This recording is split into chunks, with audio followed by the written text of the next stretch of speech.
जय श्री कृष्ण। राधे राधे। उपस्थित हैं फिर एक नए वीडियो और एक नई जानकारी के साथ। आज हम बात करेंगे माँ दुर्गा के नए रूपों के बारे में, वर्णन करेंगे उनकी कथा क्या है उन रूपों को धारण करने के पीछे। चलिए जानते हैं। नवरात्रि माँ दुर्गा के 9 स्वरूप 9 दिनों की पूजा करके मनाया जाता है। माँ दुर्गा के नए रूप अति प्रभावशाली और सर्व मनोकामनाओं को पूर्ण करने वाले हैं। कहते हैं नवरात्रि में माँ के इन 9 रूपों का वर्णन और कथा श्रद्धा भाव से सुनता या सुनाता है तो माँ उन पर प्रसन्न होती हैं और उन पर विशेष कृपा दृष्टि रखती हैं। चलिए सुनते हैं माँ के कल्याणकारी 9 रूपों का वर्णन एवं कथा के बारे में।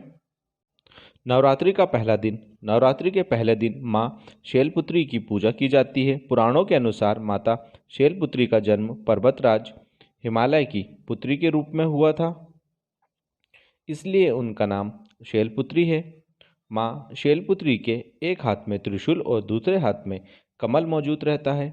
माँ शैलपुत्री वृषभ पर विराजमान है। माँ शैलपुत्री को संपूर्ण हिमालय पर्वत समर्पित है। माँ शैलपुत्री का नवरात्रि के पहले दिन विधि पूर्वक पूजन करने से शुभ फलों को प्राप्त किया जा सकता है। माना जाता है कि जिसकी कुंडली में मंगल की स्थिति खराब हो उन्हें माँ शैलपुत्री की पूजा करनी चाहिए। माता को सफ़ेद वस्तुएं पसंद है, इसलिए पूजा में सफ़ेद फल, फूल और मिष्ठान चढ़ाया जाता है। कुंवारी कन्याओं का इस व्रत को करने से अच्छे वर की प्राप्ति होती है। माँ शैलपुत्री का पूजा व्रत करने से जीवन में स्थिरता रहती है। माँ शैलपुत्री की कथा जानते हैं अब हम। एक बार प्रजापति दक्ष ने एक बड़ा यज्ञ करवाया। उसमें उन्होंने सारे देवताओं को यज्ञ में अपना अपना भाग लेने के लिए निमंत्रित किया, परंतु शिव जी को उन्होंने निमंत्रित नहीं किया। जब नारद जी ने माता सती को यह यज्ञ की बात बताई, तब माँ सती का मन वहां जाने के लिए बेचैन हो गया। उन्होंने शिव जी को यह बात बताई। तब शिव जी ने कहा, प्रजापति दक्ष किसी बात से हमसे नाराज हो गए हैं, इसलिए उन्होंने हमें जानबूझकर नहीं बुलाया है, तो ऐसे में तुम्हारा वहां जाना ठीक नहीं है। यह सुनकर माँ सती का मन शांत नहीं हुआ। उनका प्रबल आग्रह देखकर शिव जी ने उन्हें वहां जाने की अनुमति दे दी। जब माँ सती वहां पहुंची तो उन्होंने देखा कि कोई भी वहां उनसे ठीक से या प्रेम से व्यवहार नहीं कर रहा था। केवल उनकी माता ही उनसे प्रेम पूर्वक बातें कर रही थी। तब क्रोध में आकर माँ सती ने यह यज्ञ की अग्नि में अपना पूरा शरीर भस्म कर दिया और फिर अगले जन्म में पर्वतराज हिमालय की पुत्री के रूप में जन्म लिया और शैलपुत्री के नाम से जानी गई। नवरात्रि का दूसरा दिन। नवरात्रि के दूसरे दिन माँ ब्रह्मचारिणी की पूजा की जाती है। ब्रह्मा का अर्थ तपस्या होता है और चारिणी का अर्थ आचरण होता है, अर्थात तप का आचरण करने वाली। माँ ब्रह्मचारिणी के दाएं हाथ में जप के लिए माला है और बाएं हाथ में कमंडल है। उन्हें साक्षात ब्रह्मा का रूप माना जाता है और माँ ब्रह्मचारिणी की पूजा करने से कृपा और शांति की प्राप्ति होती है। माँ ब्रह्मचारिणी के लिए माँ पार्वती के वह समय का उल्लेख है जब शिव जी को पाने के लिए माता ने कठोर तपस्या की थी। उन्होंने तपस्या के प्रथम चरण में केवल फलों का आचरण किया और फिर निराहार रह के कई वर्षों तक तपस्या करके भगवान शिव को प्रसन्न किया। देवी ब्रह्मचारिणी की पूजा से तप, त्याग, संयम की प्राप्ति होती है। माँ का यह स्वरूप अत्यंत ज्योतिषमय और भव्य है। माता मंगल ग्रह की शासक है और भाग्य की दाता है। माँ ब्रह्मचारिणी की कथा। माँ सती अग्नि की राख में भस्म होकर दूसरे जन्म में हिमालय की पुत्री के रूप में जन्म लिया और उनका नाम शैलपुत्री रखा गया। जब वह बड़ी हुई तब नारद जी ने उन्हें दर्शन दिए और बताया कि अगर वह तपस्या के मार्ग पर चलेंगी तो उन्हें उनके पूर्व जन्म के पति शिव जी ही वर के रूप में प्राप्त होंगे। इसलिए उन्होंने कठोर तपस्या की। तब उन्होंने ब्रह्मचारिणी नाम दिया गया। उन्होंने 1000 वर्ष केवल फल फूल ही खाए और 100 वर्षों तक जमीन पर सोई। कई वर्षों तक कठिन उपवास रखे और खुले आसमान के नीचे सर्दी, गर्मी और घोर कष्ट सहे। 3000 वर्ष तक टूटे हुए बेलपत्र खाए और भगवान शंकर की आराधना की। इसके बाद कई हजार वर्षों तक निर्जल और निराहार रहकर माता ने तपस्या की। यह देखकर सारे देवता गण प्रसन्न हो गए और उन्होंने पार्वती जी को बोला कि इतनी कठोर तपस्या केवल वही कर सकती है, इसलिए उनको भगवान शिव जी की पति के रूप में प्राप्त होंगे, तो अब वह घर जाएं और तपस्या छोड़ दें। माता की मनोकामना पूर्ण हुई और भगवान शिव ने उन्हें पत्नी के रूप में स्वीकार किया। नवरात्रि का तीसरा दिन। नवरात्रि के तीसरे दिन माँ चंद्रघंटा की पूजा की जाती है। माँ ने मस्तक पर चंद्रमा को धारण किया है। देवी की सवारी वाघ है और 10 हाथों में कमल, धनुष, बाण, कमंडल, गदा, पुष्प जैसे अस्त्र हैं। इनके कंठ में श्वेत पुष्प की माला और शीश पर मुकुट है। अपने दोनों हाथों में से वह साधकों को चिरायु, आरोग्य और सुख संपत्ति का वरदान देती हैं। माँ चंद्रघंटा की पूजा नवरात्रि के तीसरे दिन करने से भक्तों को जन्म जन्मांतर के कष्टों से मुक्ति मिल जाती है। अब हम बात करेंगे माँ चंद्रघंटा की कथा के बारे में। प्राचीन समय में देव और दानवों का युद्ध लंबे समय तक चला। देवों के राजा इंद्र और राक्षसों के राजा महिषासुर थे। इस युद्ध में देवताओं की सेना राक्षसों से पराजित हुई और एक समय ऐसा आया कि देवताओं से विजय प्राप्त कर महिषासुर स्वयं इंद्र बन गया। उसके बाद देवता भगवान विष्णु और शिव जी की शरण में गए और उन्होंने बताया कि महिषासुर ने सूर्य, इंद्र, अग्नि, वायु, चंद्रमा और अनेक देवताओं के सभी अधिकार छीन लिए हैं और उनको बंधक बनाकर स्वयं स्वर्गलोक का राजा बन गया है। यह सुनकर भगवान विष्णु और शिव जी को अत्यंत क्रोध आया। इसी समय ब्रह्मा, विष्णु और शिव जी ने के क्रोध के कारण एक महातेज प्रकट हुआ और अन्य देवताओं के शरीर से भी तेजमय शक्ति बनकर एकाएक हो गई। यह तेजमय शक्ति एक पर्वत के समान थी। उसकी ज्वालाएं दशों दिशाओं में व्याप्त होती लगीं, जिसके प्रभाव से तीनों लोग भर गए। समस्त देवताओं के तेज से प्रकट हुई देवी को देखकर देवताओं की खुशी का ठिकाना न रहा। भगवान शिव ने उन्हें एक त्रिशूल दिया और भगवान विष्णु ने उन्हें एक छत्र प्रदान किया। इसी प्रकार सभी देवताओं ने देवी को अनेक प्रकार के अस्त्र शस्त्र दिए। इंद्र ने अपना वज्र और एक घंटा देवी को दिया। इसी प्रकार सभी देवताओं ने मिलकर देवी के हाथ में अनेक प्रकार के अस्त्र शस्त्र सजा दिए और वाहन के रूप में बाघ को दिया।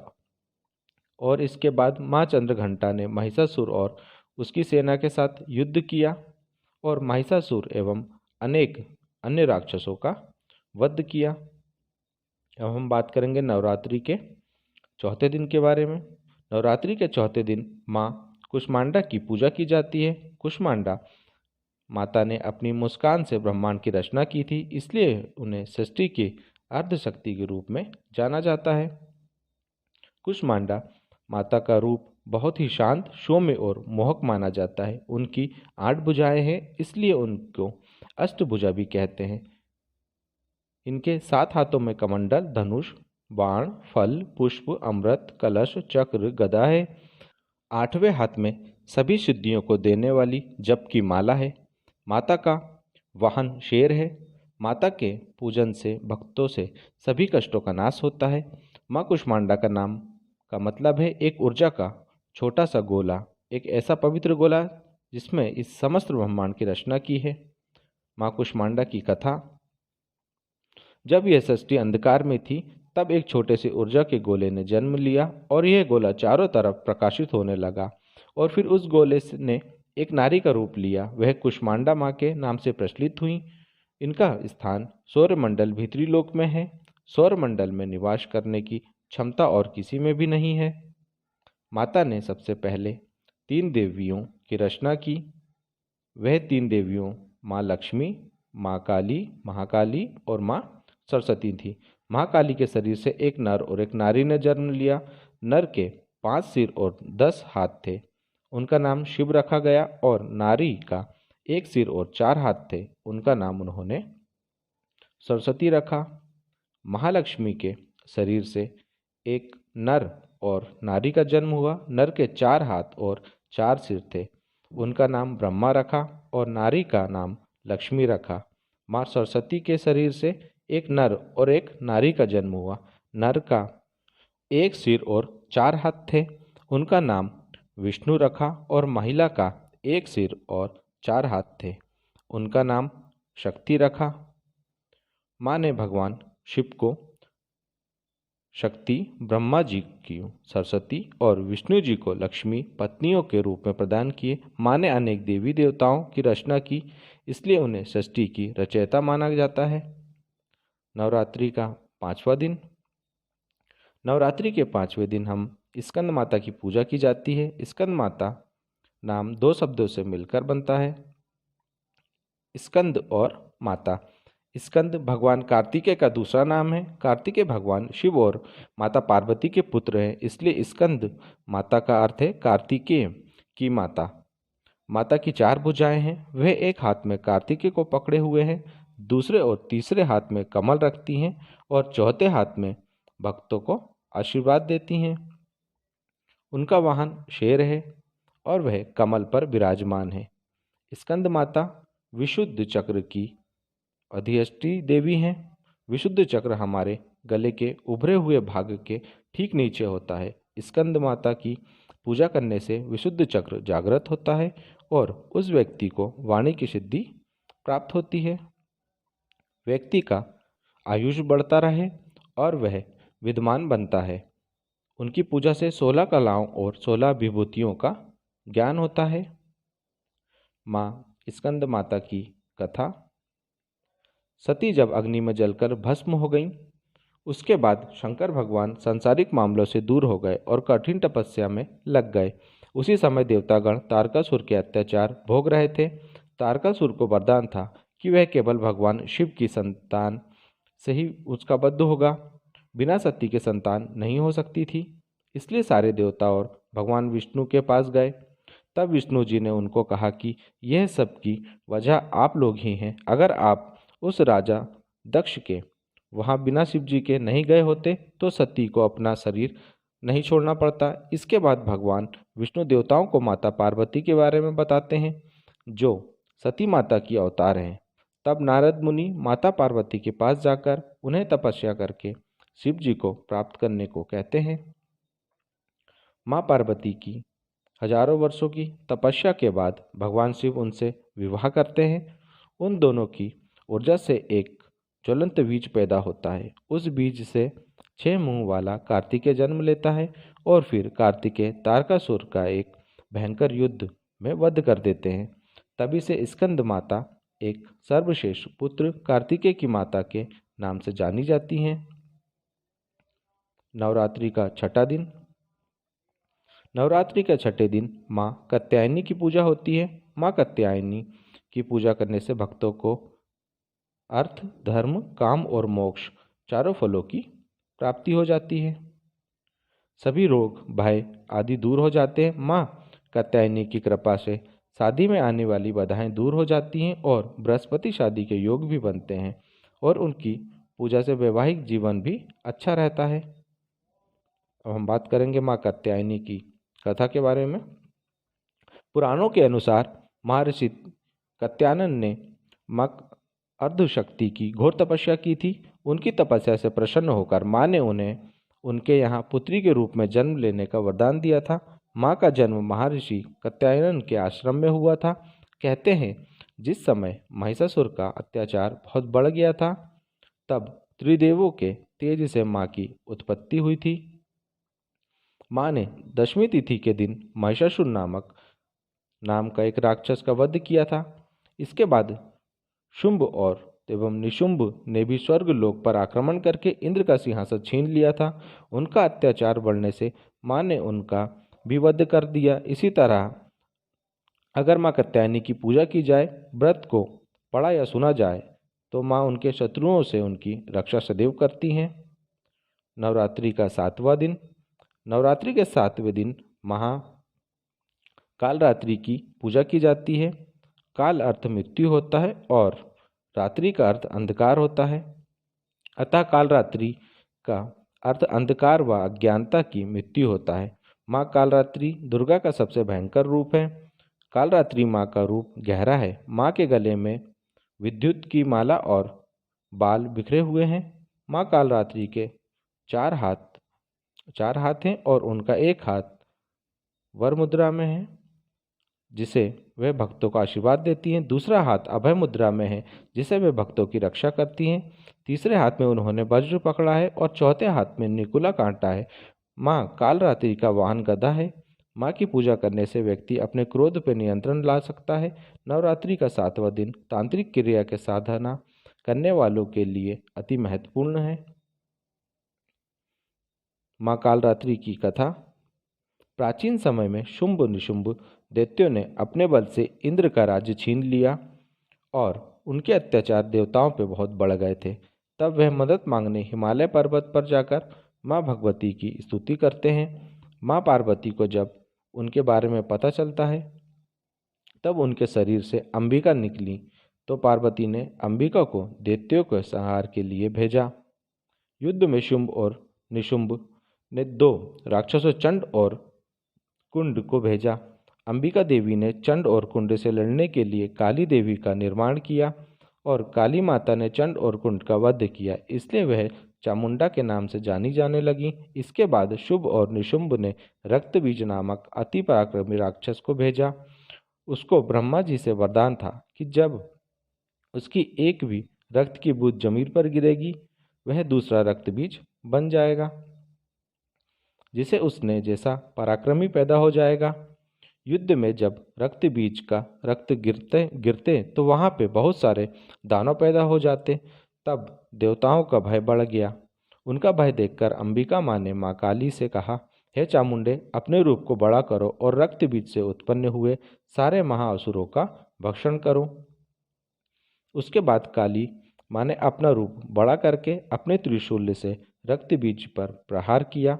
तब रक्त बीज के शरीर से जो भी रक्त निकला उसको माँ ने पी लिया और उसके बाद माँ ने रक्त बीज को वज्र बाण खड़ग से मार डाला। माँ कालरात्रि दुष्टों का नाश करने वाली हैं और क्रूरता को खत्म करने वाली हैं। नवरात्रि का 8वां दिन। नवरात्रि के 8वें दिन माता महागौरी की पूजा की जाती है। माँ महागौरी की पूजा अर्चना से भक्तों के सारे कष्ट दूर हो जाते हैं। महागौरी के तेज से ही संपूर्ण विश्व प्रकाशमान होता है। उनकी शक्ति अमोघ फल देने वाली है। उनकी पूजा से सौभाग्य में वृद्धि होती है। माता ने महातपस्या करके गौर वन को प्राप्त किया है, इसलिए उनको महागौरी कहते हैं। माँ के 4 हाथ हैं।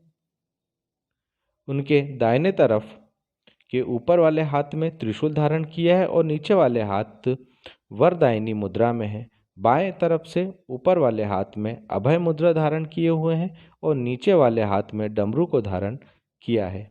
माँ का वाहन बेल है। बात करते हैं महागौरी की कथा के बारे में। माता पार्वती ने शिव जी के लिए कई सालों तक कठोर तपस्या की थी। जब भगवान शिव उनसे प्रसन्न हुए तब उन्होंने माता को वरदान मांगने को कहा। माता ने वरदान में उन्हें ही मांग लिया। माता के कई सालों तक जंगल में रहने से और भूखे प्यासे रहने से वे काफ़ी दुर्बल और उनका रंग काला हो गया था। इसलिए शिव जी ने अपने कमंडल डालकर उन्हें गौर्ण वर्ण दिया। तब से वहाँ माँ गौरी के नाम से जानी जाती हैं। दूसरी कथा यह है कि जब माता जंगल में तपस्या कर रही थी तब एक सिंह वहाँ आ पहुँचा और वह भूखा था, इसलिए माता को देख उसे लालच आ गया। परंतु माता तपस्या में लीन थी, इसलिए वह सिंह वहीं बैठ गया। बैठकर तपस्या खत्म होने का इंतजार कर रहा था। सिंह भी तपस्या के दौरान काफ़ी दुर्बल हो गया, इसलिए जब माता तपस्या से उठी तब उन्होंने सिंह को देखा और उस पर दया आ गई, इसलिए माता ने उसे अपने वाहन बना लिया। तब से माता के 2 वाहन हैं, बैल और दूसरा सिंह। नवरात्रि का 9वां दिन। नवरात्रि के 9वें दिन माँ सिद्धिदात्री की पूजा की जाती है। सिद्धि का अर्थ अलौकिक शक्ति और दात्री का अर्थ होता है दाता या प्रदान करने वाला होता है। सिद्धिदात्री का यह स्वरूप सभी तीव्र आकांक्षाओं को पूर्ण करने वाला होता है। इस रूप में माँ कमल पर विराजमान है। माता के 4 हाथ हैं। उनके चारों हाथों में कमल, गदा, चक्र और शंख धारण करती हैं। माता का वाहन सिंह है। माता अज्ञानता दूर करने वाली हैं। पुराणों के अनुसार माँ सिद्धिदात्री की पूजा करने से अणिमा, महिमा, गरिमा, लघिमा, प्राप्ति, प्रकाम्य, ईशिप्त और वशिप्त 8 सिद्धियां प्राप्त होती हैं और असंतोष, आलस्य, ईर्ष्या और द्वेष आदि से छुटकारा मिलता है। सिद्धिदात्री माता की कथा। पुराणों के अनुसार भगवान शिव ने मां सिद्धिदात्री की पूजा करके सभी प्रकार की सिद्धियों को प्राप्त किया था। उनका आधा शरीर स्त्रियों का हो गया था, इसलिए उन्हें अर्धनारीश्वर के नाम से भी जाना जाता है। एक समय पे जब सृष्टि में अंधकार छा गया था, तब एक दिव्य शक्ति ने जन्म लिया, जो महाशक्ति के अलावा कोई और नहीं थी। देवी शक्ति में ब्रह्मा, विष्णु और महादेव की त्रिमूर्ति को जन्म दिया और तीनों को दुनिया के लिए अपने कर्तव्यों को निभाने के लिए और अपनी भूमिकाओं को समझने की सलाह दी। उनके कहे अनुसार त्रिदेव एक महासागर के किनारे बैठ गए और कई वर्षों तक तपस्या की। तब माँ देवी ने सिद्धिदात्री के रूप में उन्हें दर्शन दिए और तीनों को अपनी शक्तियों के रूप में पत्नियां दी, ताकि वो लोग उनकी मदद से सृष्टि रचना का कारोबार कर सकें। और धीरे धीरे सृष्टि में सब कुछ निर्माण हुआ। इस तरह माँ सिद्धिदात्री की कृपा से सृष्टि की रचना, पालन, संहार का कार्य संचालित हुआ। आशा करता हूँ आपको जानकारी पसंद आई होगी। मिलते हैं फिर एक नई जानकारी और एक नए वीडियो के साथ। जय श्री कृष्ण, राधे राधे। अंत तक बने रहने के लिए धन्यवाद।